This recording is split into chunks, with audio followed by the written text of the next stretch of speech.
You know that feeling when you move into a new place? That unfamiliar silence that takes weeks to get used to? The strange creaks, the settling sounds, the way every building has its own acoustic personality? I thought that's all it was. I thought I was just adjusting. I was wrong. The apartment was perfect on paper. 600 square feet in a historic building downtown, exposed brick walls, high ceilings, and most importantly, affordable. In this city, you don't ask questions when something's in your budget. You sign the lease and figure out the quirks later. The first 3 nights were completely normal. I heard the couple upstairs arguing in muffled voices. I heard bass from someone's music vibrating through the floors. I heard sirens, car alarms, the drunk college kids stumbling home at 2 a.m. City sounds, expected sounds. Night 4, everything changed. I was lying in bed, scrolling through my phone, about to drift off. That's when I heard it. A slow, rhythmic sound. Breathing, deep and measured, like someone in a heavy sleep. It was coming from the wall directly beside my bed. The exposed brick wall I'd thought was so charming. I sat up, pressing my ear against the cold brick. The sound was clearer there. Inhale, 2 seconds. Exhale, 2 seconds. Consistent, organic, definitely not mechanical. I knocked on the wall. The breathing stopped. My heart hammered in my chest as I waited. 30 seconds of silence. Then it started again. Same rhythm, same depth. Like whatever was on the other side had just paused to listen to me listening to it. I told myself it was pipes. Old buildings have weird plumbing. Or maybe it was the heating system. Air moving through ducts in a way that sounded biological. I put in earbuds, played white noise, and forced myself to sleep. But the next night, I couldn't ignore it. The breathing was louder, more pronounced. I tried to time it with my own breathing to see if it was somehow an echo, a trick of acoustics. It wasn't. When I held my breath, the sound continued. When I breathed rapidly, it stayed slow and steady. I moved my bed to the opposite wall, dragging my mattress across the studio at 1 a.m. I felt ridiculous, but I couldn't sleep next to that sound. I finally dozed off around 3 in the morning. The following night, the breathing was coming from the new wall, the one my bed was now against. That's when I knew this wasn't pipes. This wasn't my imagination. This was something else. I started recording it on my phone. Multiple nights, multiple recordings, all capturing that same slow, rhythmic breathing. I played it for friends. "That's creepy," they said. "But it's probably just the building settling or something mechanical." No one took it seriously. I took it to the landlord. He barely looked up from his computer. "Old buildings make noise. You get used to it." I insisted he come listen. He refused. "I've got 40 units to manage. I can't come investigate every weird sound." The super was friendlier, but equally useless. "I can check the pipes if you want, but I ain't opening up walls for a noise complaint." I asked what was behind the brick. He shrugged. "Original exterior wall from 1920-something. Then they built an addition. There's probably a gap, yeah, but nothing that'd make breathing sounds." That's when I called Marcus. We went to college together. He runs a small construction company now. I promised him beer and pizza if he'd come take a look. He owed me a favor anyway. Marcus showed up with a drywall saw and a shop light. "You're sure about this?" he asked. "Landlord's gonna charge you for repairs." "I don't care," I said. "I need to know what's back there." He cut a 2-foot square out of the drywall on the wall where I'd first heard the breathing. The brick was visible behind it, but there was a gap maybe 8 inches between the brick and the newer wall. Marcus shone his light into the space. "Oh shit," he said, stepping back. I looked inside. The narrow space ran the entire length of my apartment, and inside it I could see evidence of habitation. Old blankets, stained and filthy, fast food wrappers, a plastic bucket, and scratch marks on the brick fresh ones, the kind fingernails make. "Someone's been living in your walls," Marcus said quietly.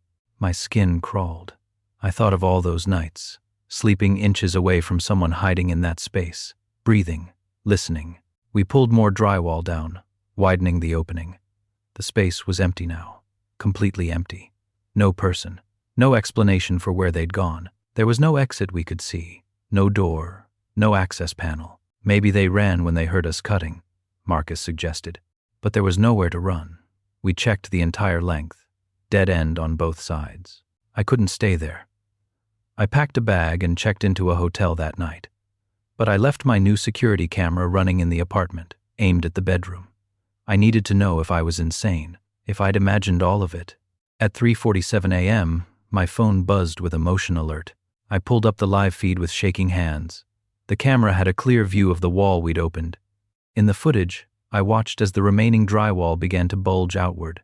Slowly, like something pressing from inside. The brick shouldn't have been able to move. It was solid, original construction. But it was moving, and then the audio picked up that sound. That slow, rhythmic breathing. Louder than ever. The bulge receded. The breathing continued. And then, for just a moment, I saw it. A pale hand pressing through the impossible brick, fingers splayed against the inside of the wall, before disappearing back into the solid surface. I deleted the footage. I broke my lease. I moved 300 miles away. I'm in a new apartment now. Modern building, concrete and steel, no brick, no gaps in the walls. But 2 nights ago, I heard it again. That slow, deep breathing, right beside my bed. Some sounds aren't meant to be investigated. Some walls aren't meant to be opened. And some things, once they know you can hear them, will never stop making sure you're listening. If you ever hear something that sounds like breathing in your walls, take my advice. Move. Don't ask questions. Don't investigate. Just leave. Because once you acknowledge what's there, it acknowledges you back. You know your own home, right? You know which way the stairs turn, where the light switches are in the dark, the creak of the 3rd step from the top. It's muscle memory, automatic. So when everything you know is suddenly wrong, reversed, impossible, you start to question reality itself. And that's when the real horror begins. I've lived on Maple Street for 6 years. Same house, same yard, same neighbors. I know every detail. The oak tree in the front yard leans slightly left. The mailbox is forest green. The porch light is on the right side of the door. These are facts, unchangeable. Until they're not. I work night shifts at a warehouse across town. My schedule is brutal, 10 p.m. to 6 a.m., 4 nights a week. My wife Sarah works normal hours, so we barely see each other. Ships passing. It's not ideal, but the pay is good. Last Tuesday, I came home at 3 a.m., exhausted.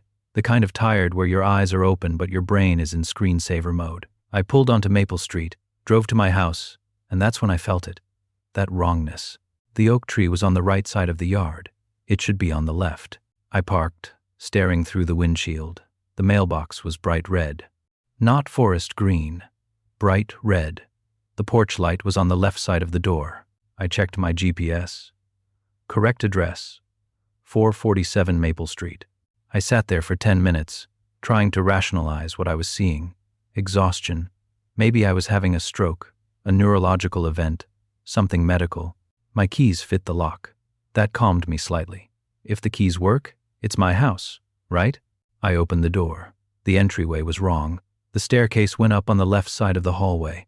It should go up on the right. I've walked up those stairs thousands of times in the dark. Right side. Always the right side. I turned on the light. Everything was reversed. The living room was on the left instead of the right. The kitchen was backwards. Our furniture was there, same couch, same coffee table, same wedding photos on the walls, but everything was flipped. Like looking at my house in a mirror. I stood in the doorway, heart pounding. This wasn't possible. I wasn't having a stroke. I could think clearly, move normally, speak. This was real. The house was physically reversed. I went upstairs. Each step felt wrong. The railing was on the wrong side. The bedroom door was at the opposite end of the hall. Sarah was asleep in our bed, but the bed was positioned against the wrong wall. I shook her awake.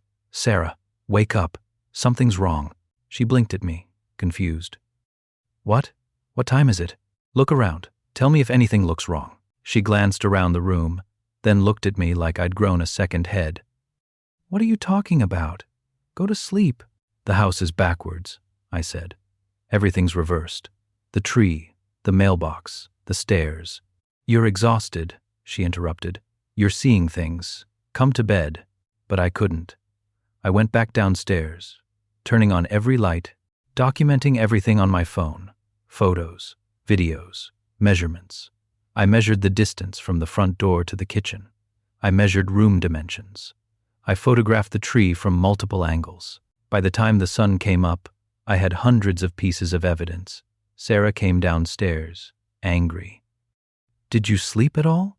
Look at these," I said, showing her the photos. "Look at the tree. It's on the wrong side." She looked at the photos, then out the window at the tree. "It's on the same side it's always been. You need to see a doctor." I looked out the window. The tree was on the left now, where it should be. The mailbox was green again. Everything was normal. I compared my photos to the current view. They didn't match. In my photos taken just hours before everything was reversed, now it wasn't. Sarah called my boss, told him I was having a medical emergency, took the day off herself to take me to urgent care. The doctor found nothing. Blood pressure normal, neurological tests normal. Probably exhaustion-induced hallucinations, he said. Take a few days off, rest. But I knew what I'd seen. That night, I couldn't bring myself to go into the house. I sat in my car, watching. Sarah came out, frustrated. "Are you coming inside?" "I can't," I said. "Then sleep in the car." "I'm done with this." I did sleep in the car, and when I woke up at dawn, I checked my phone. I'd taken a photo from the street yesterday afternoon, before my shift. The house in that photo looked normal. Tree on the left, green mailbox, porch light on the right. I compared it to the view through my windshield. They matched now, but they hadn't matched last night. I went inside. Everything was normal. Sarah was getting ready for work. "Are you okay?" she asked, less angry, more worried. "I don't know," I admitted. "I didn't work that night, or the next night.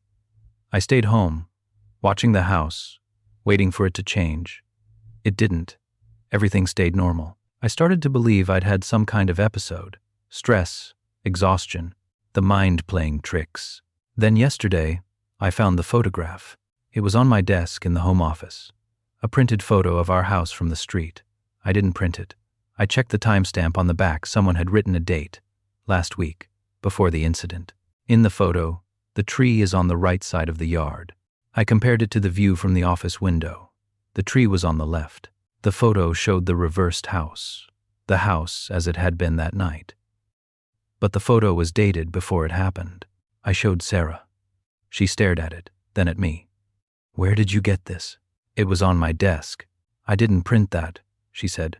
"That's not our house." "Look at the address on the mailbox," I said. The photo was clear enough to see. 447 Maple Street. She looked pale. "This doesn't make sense." I packed a bag. "I'm staying somewhere else until we figure this out." "You're leaving me here?" "You don't believe me. You think I'm crazy. I can't stay in a house that might not be real. I'm in a hotel now. Sarah calls every day, begging me to come home. But I've been driving past our address at different times of day. This morning, I drove past at 6 a.m. The house looked normal. Tree on the left, green mailbox. Tonight, I drove past at 3 a.m., the time I came home that first night. The tree was on the right, red mailbox, porch light on the left. I parked down the street and watched. At 3:47 a.m., it changed. Like a slow dissolve in a movie. The tree slid across the yard. The mailbox shifted colors. The house reversed itself. At 4:15 a.m., it changed back. Sarah is still inside. She doesn't see it. Or she can't see it. I don't know which is worse. I tried to go to the police. They listened politely and suggested I speak to a therapist. I tried to explain with photos, but by the time I showed them, the house had changed back. They saw me as a man in crisis. Maybe I am, but I know what I'm seeing. And last night, I found something else. I searched property records for 447 Maple Street, our house. There were 2 deeds, 2 separate property records for the same address, one for our house, one for a house described as mirror reversal of primary structure, both active, both legal. 2 houses, same address, existing simultaneously, and somehow I'm slipping between them. We trust our homes to be constant, fixed, real. But what if reality isn't as solid as we think? What if the places we live exist in multiple states, and we're just too tired or too distracted to notice when we slip between them? I don't have answers. I don't know how to fix this. All I know is that I can't go home. Not until I understand which version of home is real, or if either of them are. Most people are afraid of the dark. I used to think I was past that. I'm an adult. I work late nights. I've walked through empty buildings, parking garages, deserted streets. But there's something primal about being watched that no amount of rational thinking can erase. And when you realize you're being watched by something that shouldn't exist, every instinct you have screams at you to run. I work as a medical billing specialist in a 12-story office building downtown. Our department is always behind, so late nights are mandatory a few times a week. I usually leave around 11 p.m., sometimes midnight. By then, the building is dead. Security is minimal, one guy at the front desk, usually half asleep. Everyone else is long gone. The parking garage is attached to the building through a concrete stairwell. 12 floors of gray walls, metal railings, and fluorescent lights that flicker at random intervals. It echoes when you walk. Every footstep sounds like 3. It's not pleasant, but it's faster than waiting for the elevator, which moves at a glacial pace after hours. 3 months ago, I saw them for the first time. I was heading down from the 7th floor, tired, thinking about what I'd eat when I got home. As I rounded the landing between 7 and 8, I saw a figure standing on the platform, facing the wall. Just standing there, completely still. I slowed down. "Hello?" I called out. No response. They didn't turn around, didn't move at all. I assumed it was another late worker, maybe on a phone call or zoning out. People do weird things when they're exhausted. I kept walking, passing within a few feet of them. As I passed, I glanced at their back. Dark hoodie, jeans, hands at their sides, no phone visible. I continued down, but something made me look back when I reached the next landing. They were gone. The door to the 8th floor was closed. I hadn't heard it open. I hadn't heard footsteps. I shook it off. I was tired. Maybe I'd missed the sound. A week later, it happened again. Same landing, same position, facing the wall, same dark hoodie. I stopped this time, staring from the landing above. They didn't move, not even a shift in weight. Their shoulders rose and fell, slowly breathing, but otherwise, they were a statue. "Are you okay?" I called down. Nothing. No reaction. No acknowledgement. I felt a spike of fear then, something instinctive. I turned and went back up, taking the elevator instead. It was out of order. I had no choice but to use the stairs. When I came back down, they were gone again. This became a pattern. Every time I worked late, they were there. Same landing, same position, always facing the concrete wall like it was the most fascinating thing in the world. I started taking photos on my phone, but the stairwell lighting was so bad, they came out as blurry, dark shapes. Nothing conclusive. I mentioned it to security. "Someone's been hanging out in the stairwell," I said. "Same spot, every night. It's creepy." The guard shrugged. "Probably homeless. I'll check it out." But nothing changed. They were always there. I started leaving earlier when I could, changing my schedule, anything to avoid that stairwell. But the elevator broke down constantly, forcing me back. And every single time, the figure was there, never moving, never turning around, never leaving until I passed. I tried different stairwells. The building has 3, but my parking pass only gives me access to Garage B, which connects to that specific stairwell. I was trapped in a routine with a ghost I didn't understand. 2 weeks ago, my office moved. Budget cuts forced a department consolidation, and we were relocated to the 8th floor, the floor the watcher stood outside of. I dreaded that first late night. I stayed as long as I could, hoping someone else would leave with me. But by 11:30 p.m., I was alone. I opened the 8th floor stairwell door slowly, peering out before stepping through. Empty. The landing was clear. Relief washed over me. Maybe the move had broken whatever pattern this was. I started down, my footsteps echoing in the concrete shaft. 7 to 6, 6 to 5, no figure, no watcher. I was going to make it out. Then I heard it, a soft, scuffing sound, cloth against concrete. I froze mid-step, listening. It was coming from above me. I turned slowly, looking up through the gap in the stairwell railing. The figure was standing on the landing I'd just left, the 8th floor landing, facing the wall, but now I could see which wall they were facing. The door I'd just come through. They had been standing directly behind me when I exited, inches away. Facing the wall I'd been standing against as I checked if the landing was clear. I ran. I don't remember most of the descent. 12 floors blurred into a single panicked sprint, my hand barely touching the railing, my breath coming in gasps. I hit the ground floor door so hard it slammed open into the garage wall. I didn't stop running until I was in my car with the doors locked. I checked my rearview mirror obsessively the entire drive home. I called in sick the next 3 days. I applied to every job I could find. I'm still waiting to hear back. But last night, I had to go in. Mandatory deadline. I tried to convince my coworker, Jamie, to stay late with me. She couldn't. "Just take the elevator?" she said. "What's the big deal?" I took the elevator. It broke down between the 10th and 9th floors. Emergency lights, intercom crackle. "We'll have someone there in 20 minutes, the guard said. I pressed myself into the corner of that tiny box, staring at the doors, praying they wouldn't open. 20 minutes felt like hours. When they finally pried the doors open, I was on the 9th floor landing. The figure was standing on the platform below me, facing the wall. As I climbed out, they turned their head. Just their head. Slowly, impossibly slow. I still couldn't see their face.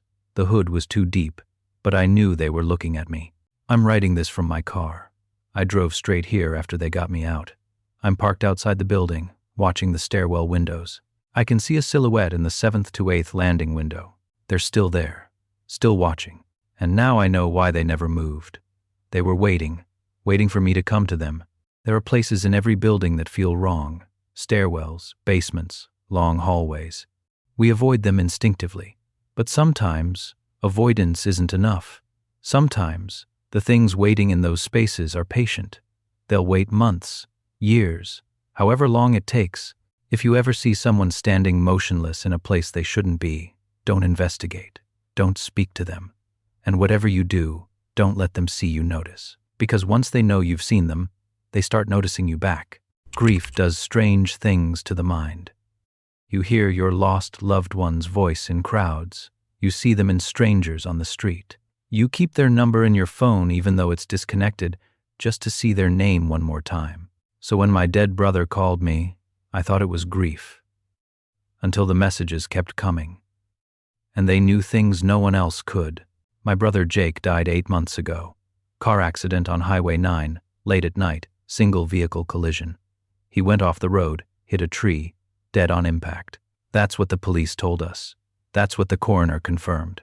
Closed casket funeral. We buried him on a gray October morning. Jake and I were close, talked on the phone twice a week, texted daily, stupid memes, sports arguments, brother stuff. After he died, I couldn't bring myself to delete his contact. Sometimes I'd scroll to his name and just stare at it, remembering his voice. Last week, I was cleaning up my phone storage. Too many apps, too many photos, voicemail box completely full. I was going through old messages, deleting the junk, bank notifications, spam calls. And then I saw it. A voicemail from Jake's number. Date stamped 3 days ago. 2:34 a.m. My hands started shaking. I pressed play. Static, heavy, labored breathing. Then his voice, faint and distorted like a bad connection. "Don't come looking for me." The message ended. 10 seconds total. I dropped my phone, literally dropped it. When I picked it up, I played it again. Same message, same voice, same timestamp. 3 days ago. But Jake's number had been disconnected since the funeral. I'd tried calling it once, 2 months after he died, during a particularly bad night. Automated message. "The number you have dialed is no longer in service." I checked the number again. Definitely his. I tried calling it. Same disconnected message. I showed it to my wife, Emma. She went pale. "Delete it," she said immediately. "Right now." "What? Why?" "That's not Jake. It's a scam or something. Someone cloned his number." "How would they clone a disconnected number?" She didn't have an answer. "Just delete it." But I couldn't. I saved it to 3 different places, backed it up to my laptop, recorded it playing through another device. I needed proof I wasn't losing my mind. That night, 2:34 a.m., my phone buzzed. New voicemail. Same number. I was awake. I'd been lying in bed, staring at the ceiling, unable to sleep. I grabbed my phone and played the message immediately. Clearer this time. Less static. Jake's voice. Unmistakable. I'm not where you think I am. Stop trying. Stop trying what? I wasn't trying anything. I'd accepted his death. I'd gone to therapy. I'd grieved. I didn't sleep the rest of that night. I researched everything. Hacked phone numbers. Number spoofing. AI voice cloning technology. None of it explained the specificity. None of it explained how someone would even get his voice samples to clone.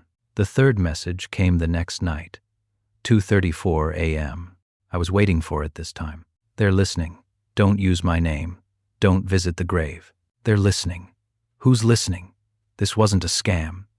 Scammers want money, personal information, something tangible. This was something else. I started testing it. The fourth night, I left a voicemail on his disconnected number before 2:34 a.m. Jake, if this is really you, tell me something only you would know. At 2:34 a.m., he responded, Mom's chicken pot pie recipe. The secret ingredient is nutmeg. She never wrote it down. Only you and I know. He was right. That was a real thing. A family secret. Mom died when we were teenagers. She taught both of us to make her signature dish, but she never used recipes. It was all feel and taste.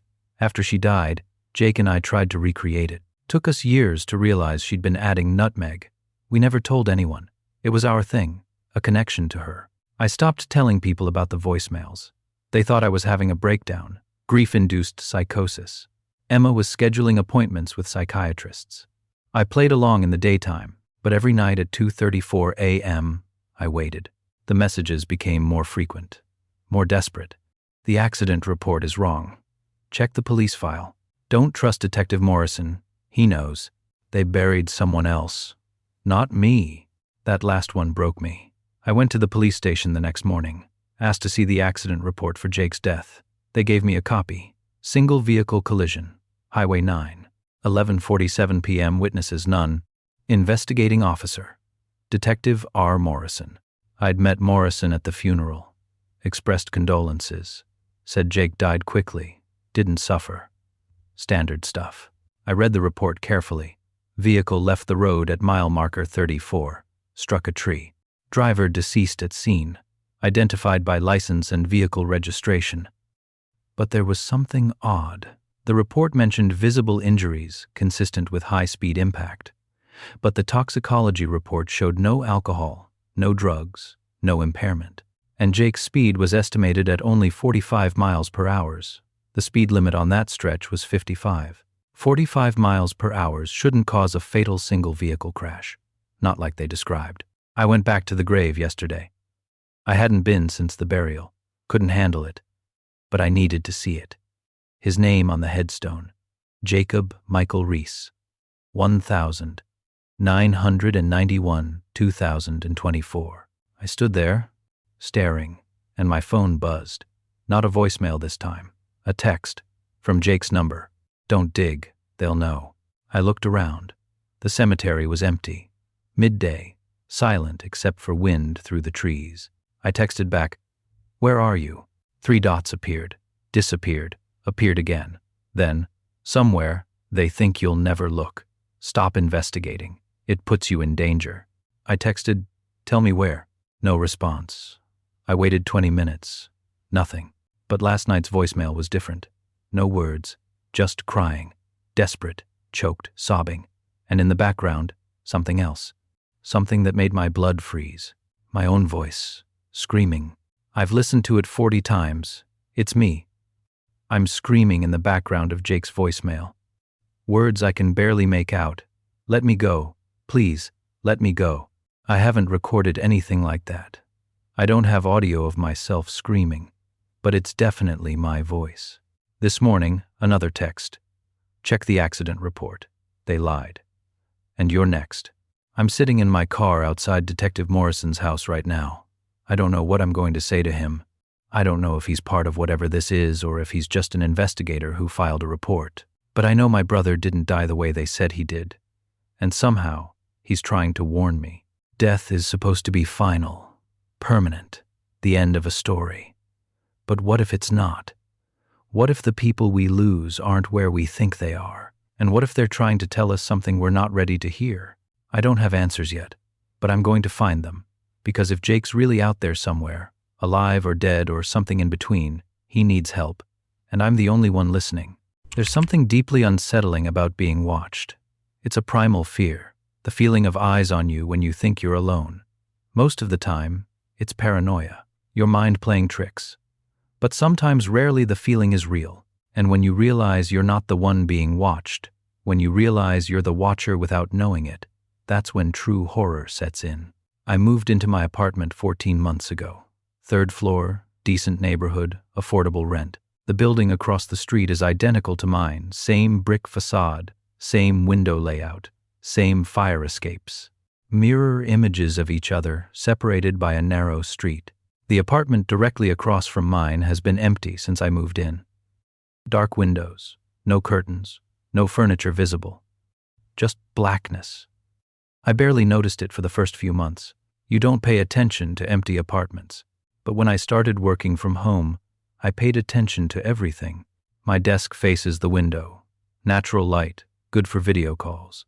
I'm a graphic designer, so I spend 8 to 10 hours a day sitting there, staring at my monitor. The empty apartment is in my peripheral vision constantly. 3 weeks ago, I saw someone standing in that window. It was mid-afternoon.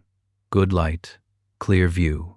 A figure, just standing there, facing me. Dark clothes, pale face, completely motionless. I thought it was a new tenant. I waved, just a polite neighbor gesture. They didn't wave back, didn't move at all. I felt awkward and turned back to my work. But the next day, they were there again. Same position, same unnerving stillness. This time I really looked. They weren't doing anything. No phone, no movement, just staring. I started documenting it. Screenshots from my security camera, which has a view of the street and the building across. Timestamps, patterns. They appeared every day between 2 p.m. and 4 p.m., always the same window, always facing my direction. I asked my building manager about the unit across the street. Different building, different management, but she knew the super over there. Still vacant, she told me. Been empty over 2 years. Owners in some legal dispute. Someone's been standing in the window, I said. She frowned. That's weird. I'll mention it to their super. But nothing changed. The figure appeared every day. I became obsessed. Who were they? Why that specific window? Why those specific hours? I set up a time-lapse camera, recording continuously. Every evening, I'd review the footage. And here's where it got really strange. In real time, watching through my window, I could see the figure clearly. Pale face, dark clothing, motionless. But when I reviewed the time-lapse footage, the window was empty. Just darkness. No person. No movement. I thought it was a camera issue. I tried 3 different cameras. Same result. I could see them with my naked eye, but they didn't appear on video. I took photos with my phone while looking directly at them. I'd snap the picture, then immediately check it. Empty window. Every time, I started questioning my sanity. Was I hallucinating? Was this a medical issue? But the figure was so clear, so detailed. I could see their outline, the shape of their head, their shoulders. Last week, I broke. I called the building super across the street directly, told him I needed to see inside that apartment. He was reluctant until I mentioned possible squatters. That got his attention. We met at the building entrance. He was a tired-looking man in his 50s, carrying a massive keyring. We rode the elevator to the 3rd floor in silence. The hallway smelled like old carpet and mildew. He unlocked the door to the unit. This place is mid-renovation. Got abandoned when the owner ran out of money. He pushed the door open. I stepped inside and felt my stomach drop. The apartment was gutted. No drywall, no flooring, just exposed studs, concrete subflooring, and bare brick exterior walls. The space was completely open. You could see straight through to the windows. There was nowhere for anyone to stand. No surfaces, no floors, no structure where I'd seen the figure. See? The super said. No squatters. Just an empty shell. I walked to the window where I'd seen them. The glass was filthy, covered in construction dust. Undisturbed dust. No handprints, no marks, nothing to indicate anyone had been near it. "No one's been in here," he confirmed. "I check every few weeks. Nothing ever changes." We left. I thanked him and went back to my apartment. I sat at my desk, staring at that empty window, trying to process what I'd seen or what I hadn't seen. And then, as 2 p.m. hit, the figure appeared again, same window, same position, staring at me from an apartment that had no floor to stand on. I closed my blinds. I moved my desk to a different room. I tried to ignore it, but 2 days ago, my roommate Eric came home early. He walked into my new workspace. "Dude, why were you standing at the window in the living room for like 2 hours?" I looked up from my computer. "What? I've been here all afternoon." He pulled out his phone, showed me a photo. Timestamp, 2:47 p.m. that afternoon. The photo showed the living room window, my old workspace, and there was a figure standing there, silhouetted against the glass, facing outward toward the building across the street. It looked like me. My build, my posture. "I thought you were being weird," Eric said, just staring out the window. "I called your name. You didn't respond." "I wasn't there," I said. "I was here, working." He stared at me. "Then who the hell was that?" I went to the living room. Nothing, no one. But I could see the window across the street, the empty apartment, and as I watched, the figure appeared. Not in the window across the street, in my window, reflected in the glass. I spun around. No one behind me. But in the reflection, the figure remained, standing where I'd been standing, facing outward, watching. I haven't slept in 2 days. I've been staying with Eric's girlfriend, but she called me this morning. "Eric says you came back to the apartment last night." "I didn't," I said. "I've been on your couch." He has footage from the door camera. "You came home at 2:34 a.m., unlocked the door, went inside." I checked my location history on my phone. I was at her place all night. I haven't been to my apartment. But the footage is clear. Someone who looks exactly like me entered the apartment last night. They went straight to the window, and they stood there, facing the building across the street, completely still, until the sun came up. We think we're afraid of being watched, of lurkers and stalkers and unseen eyes. But there's something far worse than being watched. It's the realization that you're not in control of yourself. That something else is using your image, your space, your existence. And the worst part? I don't know if I'm the watcher or the watched anymore. Maybe I never did.